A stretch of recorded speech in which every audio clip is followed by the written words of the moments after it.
Bismillahirrahmanirrahim. Assalamualaikum warahmatullahi wabarakatuh. Innal hamdalillah nahmaduhu wa nasta'inuhu wa nastaghfiruh wa na'udzu billahi min shururi anfusina wa min sayyiati a'malina. Man yahdihillahu fala mudilla lahu wa man yudlil fala hadiya lahu. Asyhadu an la ilaha illallah wa asyhadu anna Muhammadan 'abduhu wa rasuluh. اللهم صل على سيدنا محمد الفاتح لما أغلق والخاتم لما سبق ناصر الحق بالحق والهادي إلى صراطك المستقيم وعلى آله حق قدره ومقداره العظيم أما بعد. نعم أيها الطلاب، إن شاء الله في محاضرة اليوم الدرس السابع عن نص النثر في صدر الإسلام لأبي بكر الصديق رضي الله عنه.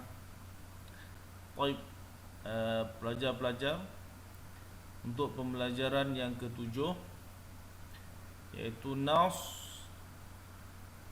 prosa pada zaman sadr Islam yang disampaikan oleh Abu Bakar As-Siddiq. Baik tulab, hari ini kita akan belajar tentang khutbah, sebuah khutbah yang sangat cantik, sebuah khutbah yang banyak memberikan pengajaran kepada kita, insya-Allah, iaitu khutbah yang disampaikan oleh Sayyidina Abu Bakar As-Siddiq ketika mana beliau dilantik menjadi khalifah setelah kewafatan Rasulullah sallallahu alaihi wasallam. Dan alhamdulillah, dalam buku Tingkatan 5 ini, Adab wal Balaghah ini, dimasukkan khutbah ini sangat cantik, sangat memberi 1001 pengajaran untuk antum semua. Baik, kita masuk yang pertama, pengenalan pada sadr Islam. Nathar fi sadr Islam, prosa dalam zaman sadr Islam. Bagaimana keadaannya? Qad taghayyarat fi hadzal 'asr aghrab nathar wa ma'aniha taghayyur mahsusan. Dikatakan bahawa pada zaman sadr Islam terdapat perubahan tema-tema prosa. Tema-tema dalam zaman sadr Islam ini berubah, perubahan yang sangat besar bizuhurul Islam, kerana lahirnya Islam. Kemungkinan pada zaman jahiliyah banyak tema-tema yang berkaitan dengan kebanggaan, kemegahan, kemegahan kaum, kebanggaan kerana keturunan yang bagus. Maka bila sampai kepada sadr Islam, Islam telah datang, maka Islam buang perkara-perkara yang buruk tu, maka berubahlah tema. Saya katakan tema ni sebagai tema lah, tema tajuk yang ingin disampaikan dalam sesebuah khutbah ataupun nathar. Baik, wa kanat khutbah a'zam funun nathariyah wa aktharuha istikhdaman fi da'wah islamiyah. Jadi dikatakan khutbah ini, khutbah adalah suatu bentuk dakwah yang paling banyak digunakan dalam menyampaikan Islam. Okey, khutbah adalah bentuk seni yang banyak digunakan untuk menyampaikan dakwah Islamiah. Jadi kat sini yang paling penting adalah al-khutbah a'zamul funun nathariyah istikhdama fi dakwah Islamiah. Khutbah ini banyak digunakan untuk menyampaikan dakwah Islamiah. Baik, poin yang kedua, min khasa'is nathar fi hadzal 'asr. Okey, ciri-ciri keistimewaan prosa pada zaman ini. Yang pertama, ibti'ad anis saj'a mutakallif wal gharabah wal kalam al wahsh. Okey, jauh daripada penggunaan kata-kata yang rumit, kata-kata bahasa yang aneh, dan kalam ataupun kata-kata yang kotor. Okey, saya ulang semula. Pada zaman sadr Islam, khutbah atau prosa pada zaman ini banyak menjauhkan diri daripada menggunakan perkataan-perkataan yang rumit, mutakallaf atau mutakallif, wal gharabah, dan perkataan-perkataan yang pelik, wal kalam wahsh, dan perkataan-perkataan yang kotor, seperti mengumpat, mencaci, mengeji. Waqad zahara athar Islam fi tartib afkar wa tanziman wa iqtibas wal iqtibas min Quran wal kalam Rasulullah sallallahu alaihi wasallam. Ini kerana zahirnya, ini kerana munculnya kesan-kesan Islam, yang mana Islam memberikan satu penyusunan pemikiran. Kerana apa? Mereka ni banyak terkesan dengan Al-Quran dan kalam Rasulullah sallallahu alaihi wasallam. Jadinya pada zaman ini kita tahulah, orang yang menyampaikan khutbah ataupun orang yang membuat prosa berbentuk cerpen, kisah, mereka banyak terkesan dengan wujudnya kesan-kesan Islam, dan Al-Quran dan Rasulullah sendiri membantu mereka menyusun kata-kata yang sangat cantik. Wa min ashhari, yang ketiga, poin yang ketiga lah, wa min ashhari a'lam Abu Bakr As-Siddiq, Umar Al-Khattab, wa Amr bin Al-As. Di antara tokoh-tokoh yang paling besar dalam Islam dan tokoh yang banyak menyampaikan khutbah yang sangat memberi manfaat. Kata-kata mereka, kalam-kalam kata-kata mereka banyak penuh hikmah kepada umat Islam, insya-Allah. Baik, ini adalah pengenalan untuk nathar ataupun prosa fi sadr Islam. Baik, ayuha tullab, kita masuk yang seterusnya. Nabzatu 'ala khalifati Abi Bakr As-Siddiq. Okey. Biodata tentang siapakah itu Abu Bakar As-Siddiq. Kita dah tahu, insya-Allah, kita semua dah tahu siapakah itu Abu Bakar As-Siddiq. Cuma kita akan baca sedikitlah biodata, kita refresh balik siapakah itu Abu Bakar As-Siddiq yang akan menyampaikan khutbah. Kita permulaannya kita kenal dulu. Yang tadi kita dah tahu dia punya pengenalan, apakah itu prosa pada zaman surah Islam. Sekarang ni kita masuk kepada siapakah itu Abu Bakar As-Siddiq. Namanya adalah Abdullah bin Abi Quhafah At-Taimi Al-Qurashi, orang Quraisy, kaum Quraisy. Laqabnya As-Siddiq, walidzalika bikathrat tasdiq kalam Nabi Muhammad sallallahu alaihi wasallam. Digelar sebagai As-Siddiq kerana dia banyak sangat, bukan banyak, sentiasa membenarkan kata-kata Nabi sallallahu alaihi wasallam. Wulida fil Makkah dilahirkan di Makkah pada tahun 574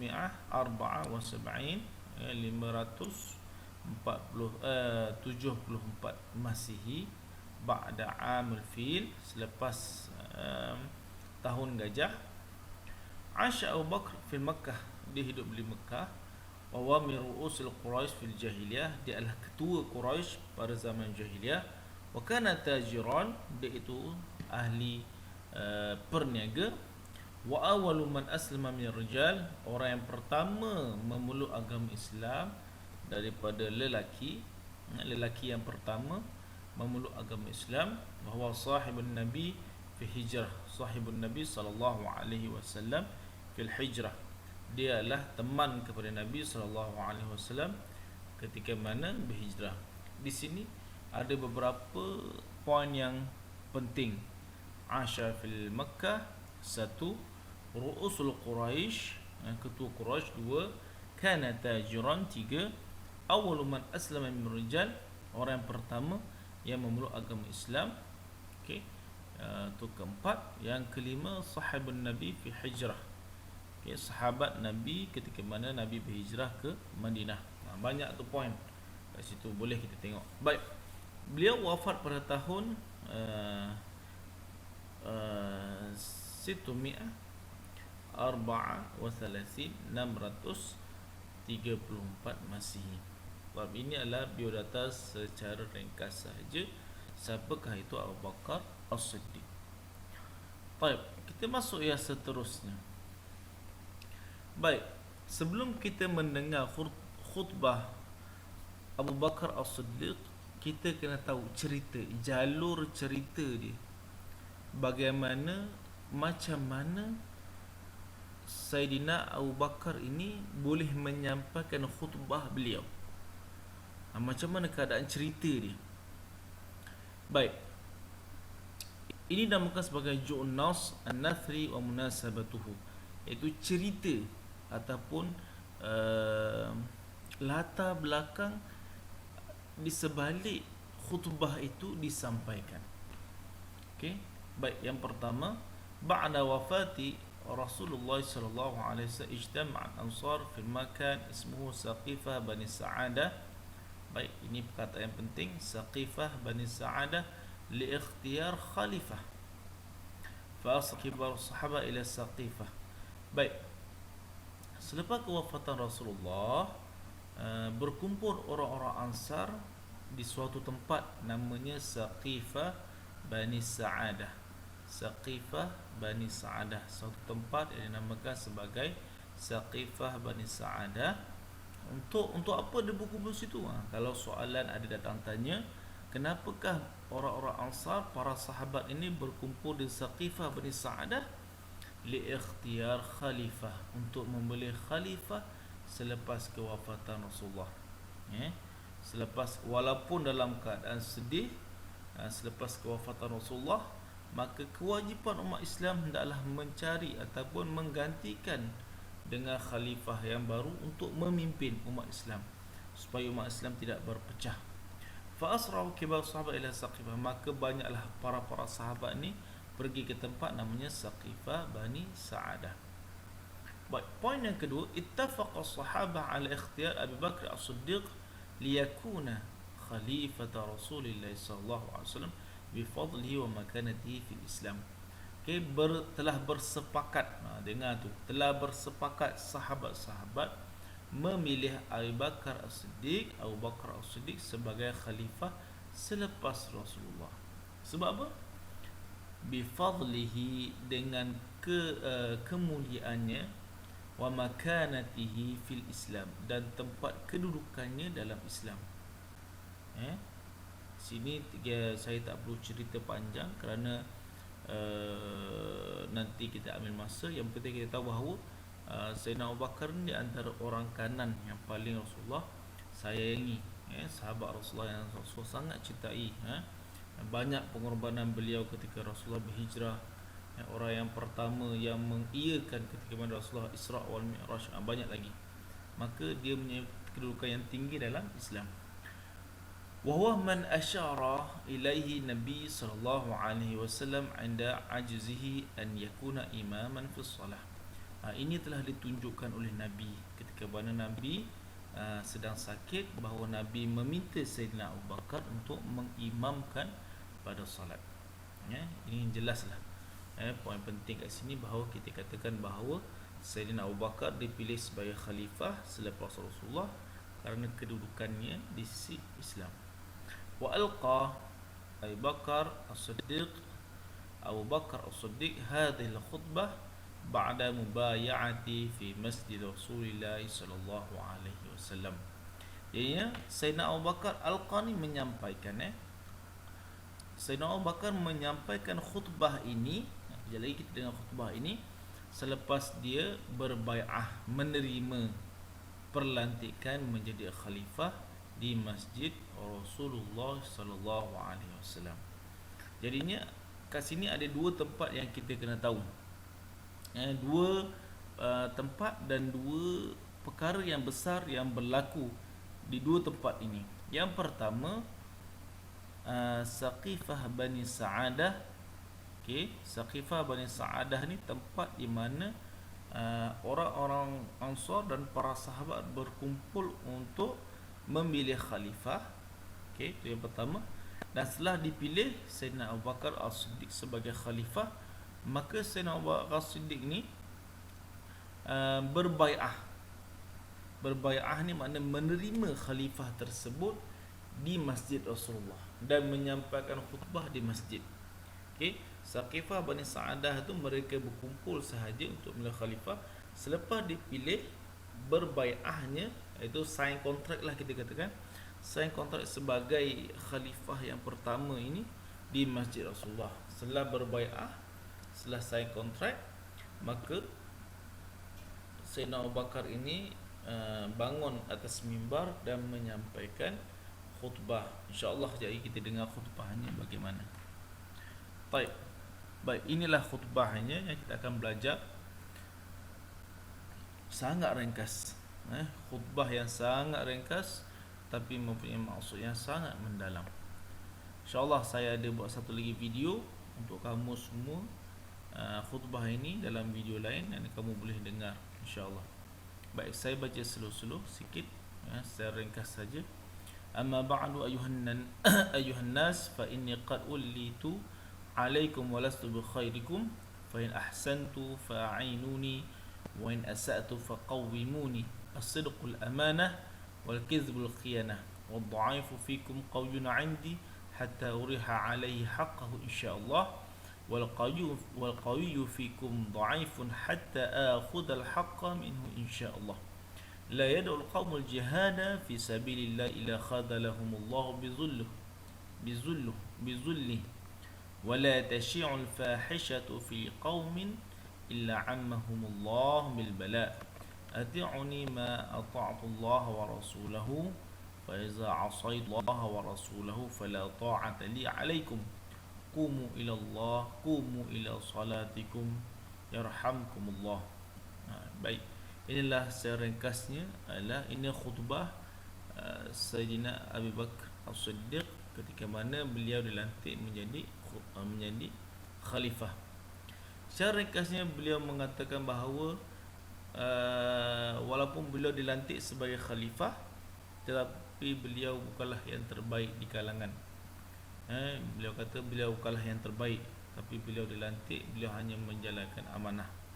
Kalau beliau lepas tu dia katakan bahawa jika aku buat satu kebaikan, maka bantulah aku. Tapi kalau aku buat satu kesalahan, maka betullahkanlah kesalahan aku. Yang dikatakan kebenaran itu adalah amanah, pendustaan itu adalah khianat, dan seterusnya.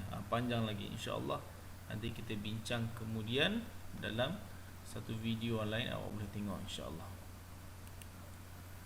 Baik, ini makna mufradat ulitu buyaitu, iaitu menerima khalifah, berbai'ah, fa'inuni membantu aku, fasa'iduni, faqawimuni membetulkan aku, fasaddiduni, khazalahum,